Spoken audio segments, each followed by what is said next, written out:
বরিশালের সবচেয়ে দ্রুতগামী লঞ্চ হচ্ছে এই এমডি মানামি। এমডি মানামির আমি যদি দেখাই সুকানের সামনে যাই, সুকানের সামনে দেখাই আপনাদের এমডি মানামি, যেটা হচ্ছে রেজিস্ট্রেশন নাম্বার M01973।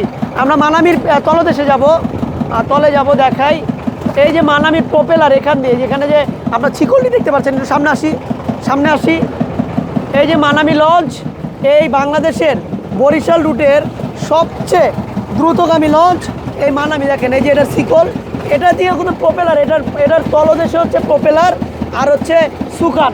তার মানে এটার এতটাই দ্রুত গতিতে আপনার ঘুরে, যেটা ঢাকা থেকে বরিশালের সবচেয়ে দ্রুত সার্ভিস দিয়ে থাকে এই এমডি মানামি। দেখেন এই এমডি মানামির আপনার পিছনের আন্নির সাইডে যে রয়েছে, পিছনের ফিল্টারের পাশে রয়েছি, আর এই শিকলের দিয়েই আপনার এখান দিয়ে হচ্ছে প্রপেলার, হ্যাঁ এটা নিচ দিয়ে হচ্ছে প্রপেলার আর হচ্ছে সুকান, এপাশ দিয়ে এই এক পাশে সুকান দেখা যাচ্ছে। আমি যদি একটু দেখাই, আমরা যদি দেখানোর চেষ্টা করি, আমরা একটু দেখাই, এখান দিয়ে হচ্ছে আপনার সুকান, আর এটা হচ্ছে এমনি মানামি লঞ্চের তলদেশ। আর যারা ঢাকা থেকে বরিশালে যায় তারাই বলতে পারে তার দুর্দান্ত গতির খেলা, তারাই দেখেছে।